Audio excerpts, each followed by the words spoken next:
रात के 11:30 बजे थे। हवेली के आंगन में रखे दिए अचानक टिमटिमाए और फिर एक एक करके बुझ गए।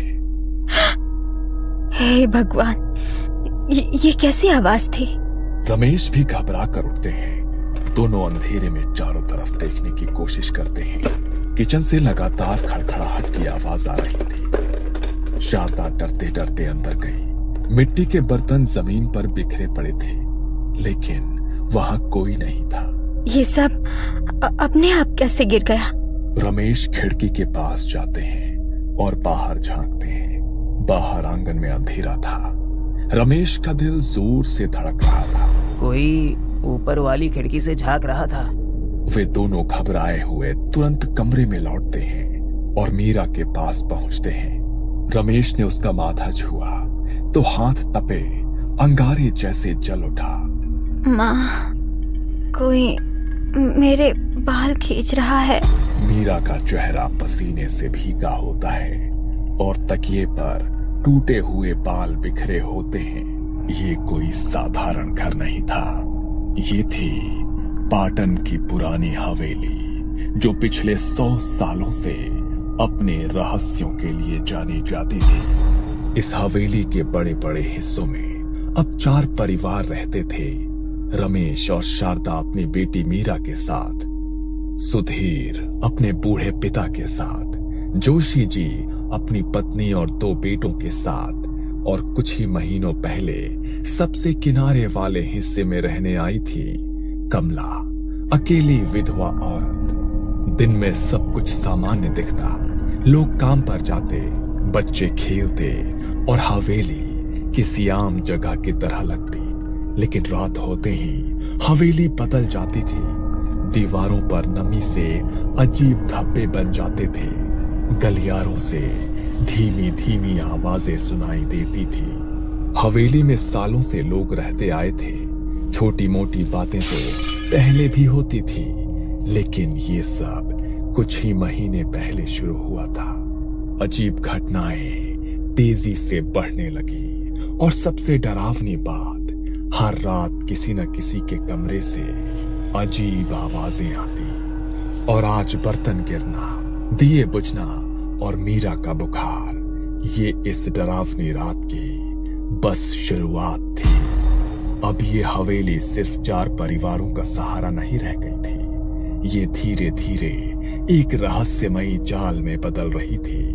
हर रात, हर सुबह कुछ अजीब घटने लगा था, जिसे कोई समझ नहीं पा रहा था। जोशी के घर में दूध उबाला जा रहा था। जोशी जी उबलते दूध का ढक्कन उठाते हैं तो अंदर पूरा दूध फट चुका था। ये कैसा अपशकुन है? हर सुबह दूध खट्टा क्यों हो जाता है? सिर्फ दूध ही नहीं, हवेली में बना हर ताजा खाना कुछ ही देर में बासी हो जाता। सुबह की रोटियां दोपहर तक काली पड़ जाती और मीठे पकवान से अजीब सी सड़ी हुई गंध आने लगती। हवेली के आंगन में अजीब गोल निशान दिखाई देते हैं। ये देखो, राख से बने गोल निशान, जैसे किसी ने यहाँ कुछ लिखा हो। धीरे धीरे इन अजीब घटनाओं ने हवेली के दूसरे हिस्सों को भी घेर लिया। रात को सुधीर के घर में उनके पिता की चारपाई अपने आप हिलने लगती है। कभी उनके तकिए के नीचे से मिट्टी निकलती और कभी दरवाजा बंद करने के बावजूद अंदर किसी के चलने की आहट सुनाई देती। कभी बाहर लाठी पटकने की आवाज सुनाई देती और फिर किसी के खांसी की आवाज। बाबा, आप आराम से सो जाइए, बाहर कोई नहीं है। जोशी जी के घर में बच्चों के खिलौने अपने आप हिलते, लकड़ी की गाड़ी अपने आप चलकर कमरे के कोने में जा रुकती और कभी कभी बच्चे रोते हुए कहते, पापा, वहाँ अंधेरे में कोई खड़ा है। जब जोशी जी देखते हैं तो वहाँ कुछ नहीं था, सिर्फ अंधेरा फैला होता है। कमला अब अक्सर हवेली में हो रही अजीब चीजों के बारे में सबको बताने लगी। कल रात मैंने अपने कमरे के बाहर किसी औरत की पायल की आवाज सुनी, लेकिन जब दरवाजा खोला तो वहां कोई नहीं था। सिर्फ गीली मिट्टी के निशान थे मेरे दरवाजे तक। कमला की बातें सुनकर सब सहम जाते, लेकिन उसी पल लोग उसे देखकर सोचते कि बेचारी अकेली है। शायद डर के मारे उसे ये सब सुनाई देता हो। अब हवेली का माहौल दिन ब दिन और डरावना होता जा रहा था। हर कोने में जैसे कोई अदृश्य ताकत झांक रही हो। कभी दरवाजे की चरमराहट होती, कभी खिड़की अपने आप खुल जाती। अगली सुबह शारदा जब दरवाजा खोलने गई तो चौखट पर काले धब्बे बने हुए थे, गोल गोल घुमावदार निशान, जैसे किसी ने राख और हल्दी से तांत्रिक चिन्ह बनाए हो। ये किसने बनाया? मीरा अचानक से खांसते खांसते गिर पड़ती है। लोग दौड़कर उसे संभालते हैं। मीरा फिर से अचानक बीमार पड़ गई। बुखार, कांपना और होठों से बड़बड़ाहट, जैसे कोई नाम ले रही हो। अब साफ है, हमारी बेटी की हालत का जिम्मेदार कोई है तो वो सामने वाली गली का तांत्रिक है। सभी लोग हवेली से बाहर देखते हैं। सामने वाली गली में एक जर्जर झोपड़ी, जहां से धुआं उठ रहा था। हाँ, मैंने कई बार देखा है। वो रात को अजीब चीजें ले जाता है, मुर्गे, नींबू, हड्डियां, सब यही सब कर रहा है। बाबा भैरवनाथ, उम्र 70 साल से ऊपर, सफेद बाल, झुका हुआ शरीर और आंखों में अजीब सी चमक। भैरवनाथ पहले मंदिर का पुजारी था, लेकिन कुछ अनहोनी के बाद उसने मंदिर छोड़ दिया और तांत्रिक विद्या में उतर गया। अब उसकी झोपड़ी से हमेशा धुआं उठता, रात को अजीब मंत्र सुनाई देते और सुबह दरवाजे पर राख, खून और हड्डियों के टुकड़े बिखरे मिलते। लोगों का विश्वास था कि वो काला जादू करता है और उसकी नजरें कभी भी जिस पर पड़ जाएं, उसका घर उजड़ जाता है। अब और बर्दाश्त नहीं होगा। जो भी मीरा के साथ हो रहा है वही भैरवनाथ है। हमारे घर में दूध, खाना सब खराब होता है। बच्चों को भी डरावने सपने आते हैं। और अब ये निशान, ये सब उसी का काम है। ये उसी की काली विद्या है। सबका शक अब पूरी तरह से भैरवनाथ पर था। हवेली के लोग मान चुके थे कि वही इस डर का असली जिम्मेदार है, लेकिन असलियत अभी बहुत गहरी थी और वो किसी ने सोची भी नहीं थी। उस रात हवेली में सब लोग एक जगह इकट्ठा हुए थे। इतनी अनहोनी एक साथ कभी नहीं हुई थी। दूध फटना, खाना सड़ना, बच्चों का बीमार पड़ना, सबका गुस्सा अब डर से बड़ा हो चुका था। अब और बर्दाश्त नहीं। ये सब उसी भैरवनाथ की करतूत है। कल सुबह उसके दरवाजे पर चलेंगे। पर अगर उसकी नजर हम पर पड़ गई तो? सुना है जिसने भी उसे ललकारा उसका घर तबाह हो गया। डरते रहेंगे तो ये खत्म नहीं होगा। आज मेरी बारी है, कल तुम्हारी भी आ सकती है। हमें जाना ही होगा। काफी देर तक बहस चलती रही। कोई कहता कि रात में ना जाएं, सुबह देखेंगे, तो कोई कहता कि अगर उसने सुन लिया तो और बिगड़ जाएगा। लेकिन आखिरकार तय हुआ कि सुबह होते ही हवेली के सारे लोग भैरवनाथ के दरवाजे पर सवाल लेकर खड़े होंगे। सुबह जब सब लोग भैरवनाथ से जवाब लेने उसके घर पहुंचे तो वहां खामोशी नहीं, चीखें गूंज रही थी। किसी औरत की तेज चीख, हाय भगवान, बाबा मर गए। भैरवनाथ जमीन पर पड़ा। उसका चेहरा नीला पड़ चुका था और मुंह से सफेद झाग निकल रहा था। आंखें आधी खुली हुई, चारों ओर राख बिखरी थी। देखा, उसका तंत्र उसी पर पलट गया। बोला था ना, काला जादू करने वाला अपने ही जाल में फंसता है। अब हवेली पर से बला हट जाएगी। भीड़ में खड़े रमेश, जोशी और सुधीर, उनके चेहरे पर हैरानी और थोड़ी राहत थी। गांव वालों ने मान लिया कि अब सब खत्म हो गया। भैरवनाथ को उसके कर्मों का फल मिला है। हवेली की मुसीबत भी अब मिट जाएगी।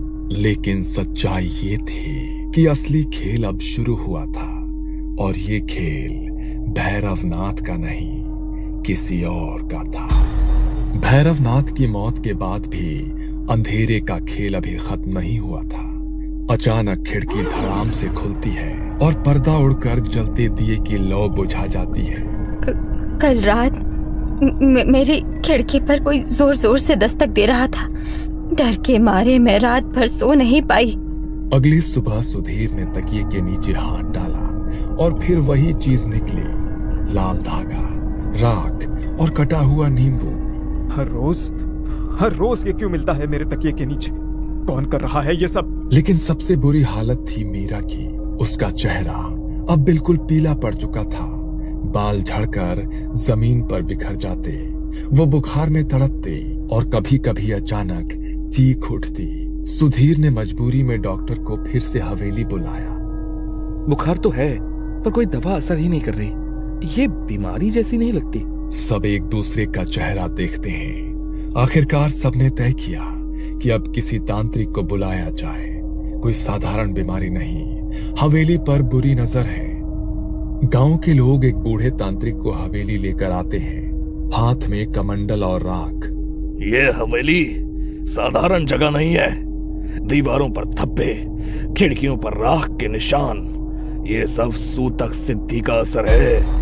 सब लोग फुसफुसाने लगे। सूतक सिद्धि, सूतक सिद्धि। हाँ, सूतक सिद्धि काले जादू की एक दुर्लभ विद्या है ये। इसमें किसी घर या जगह को अशुद्ध कर दिया जाता है। रातों रात वहां का खाना पीना सड़ने लगता है, बच्चे बीमार पड़ जाते हैं और धीरे धीरे घर तबाही की ओर बढ़ता है। ये सब किसी इंसान की करतूत है और जब तक उस इंसान का पता नहीं चलेगा, हवेली का सूतक खत्म नहीं होगा। सब एक दूसरे का चेहरा देखने लगते हैं।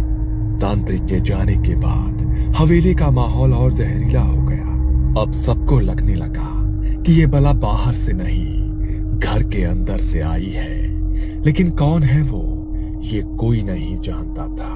रात को चुपके चुपके आंगन में जाती हो, अंधेरे में कुछ बड़बड़ाती रहती हो। लोगों ने तुम्हें नींबू और राख हाथ में लिए देखा है।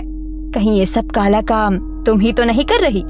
कमला चुप रहती है, बस ठंडी नजरों से शारदा को देखती है और वहां से चली जाती है। ये देखो, सुधीर के कमरे में सबूत मिला है। जमीन पर नींबू, राख और काले कपड़े पड़े रहते हैं। ये सामान मेरा नहीं है, किसी ने जानबूझकर मुझे फंसाने के लिए रखा है। सब एक दूसरे को शक की नजरों से देखते हैं। कोई कुछ कहता नहीं, लेकिन माहौल और भी भारी हो जाता है। हर दिन किसी न किसी पर शक जाता। कभी शारदा के कमरे में राख और बाल मिलते, तो कभी जोशी जी के दरवाजे पर नींबू रखा होता, कभी सुधीर के तकिए के नीचे काला धागा निकलता, तो कभी आंगन में राख के पैरों के निशान। हवेली अब एक रणभूमि बन चुकी थी। यहाँ कोई किसी पर भरोसा नहीं करता था। सब अपने अपने कमरों तक सिमट गए। हवेली अब सिर्फ डर का घर नहीं, बल्कि ये अब शक और अविश्वास की गहरी खाई बन चुकी थी। एक दूसरे के कमरों में अजीब चीजें मिलने के बाद सब एक दूसरे को शक से देखने लगे थे। इसलिए जोशी और सुधीर ने तय किया कि तांत्रिक को फिर से बुलाना ही पड़ेगा। अगले ही दिन वो तांत्रिक को ले आए। तांत्रिक ने उनकी सारी बातें सुनी और सबकी आंखों में देखा।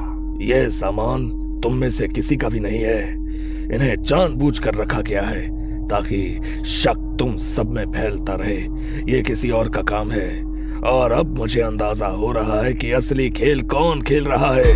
तांत्रिक पहले ही भैरवनाथ की मौत की असली वजह का पता लगा चुका था। 2 दिन बाद अमावस की रात तांत्रिक छुपकर हवेली आया। उसने पहले से ही तैयारी कर रखी थी, सूतक सिद्धि तोड़ने के लिए विशेष साधन और मंत्र। काली अंधेरी रात में कुत्ते लगातार भौंक रहे थे। कमला अपने कमरे से निकली, उसकी चाल अजीब और आंखें सुर्ख लाल। वो आंगन की चौखट तक पहुंची ही थी कि तांत्रिक ने अपना मंत्र उस पर उलट दिया। पल भर में कमला जमीन पर गिर पड़ी। उसका शरीर ऐंठा हुआ, चेहरा अकड़ा हुआ और होंठ आधे खुले हुए, जैसे किसी ने अंदर से उसकी सांसें खींच ली हो। अचानक भौंकते कुत्ते एक साथ खामोश हो गए। अगली सुबह जब घर वाले बाहर आए तो कमला को देखकर सब सन्न रह गए। वो चौखट पर ऐसे पड़ी थी जैसे किसी अदृश्य बिजली ने उसे जकड़ लिया हो। कोई नहीं जान पाया कि कमला ने अपनी आखिरी सांस तक क्या देखा, क्योंकि उसकी आंखें और होंठ डर से खुले पड़े थे। कमला की मौत के बाद हवेली का सन्नाटा और गहरा हो गया था, लेकिन हर किसी के मन में एक ही सवाल था कि आखिर ये सब क्यों हुआ? कमला कौन थी और उसके साथ क्या हुआ? लोग फुसफुसाने लगे। कोई कहता है कि कमला की मौत का राज जानना होगा। तभी तांत्रिक हवेली में आते हैं। उसकी मौत पर अफसोस करने का कोई मतलब नहीं। ये सब कमला का ही किया हुआ था।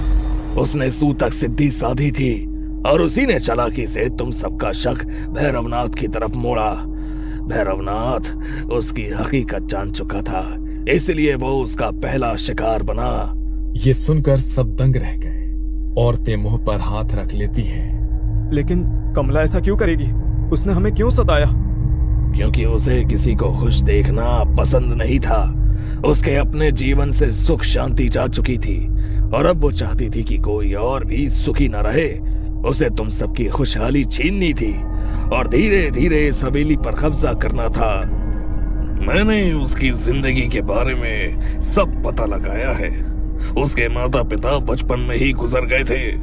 वो अकेली रह गई थी और तभी उसने काला जादू सीखना शुरू किया। शादी के बाद उसका पति और सास ससुर उसे रोकते थे, लेकिन उसने सबको इसी जादू से मार डाला। जहां जहां भी वो रही वहां बर्बादी फैल गई। ये हवेली उसकी अगली शिकार थी। ये सुनकर सबके होश उड़ गए। जिस औरत को सबने एक बेचारी विधवा समझा था, असल में वही उनकी बर्बादी की जड़ थी। और अब उसकी मौत के साथ उसकी काली परछाई भी इस हवेली की दीवारों में हमेशा के लिए कैद हो गई थी।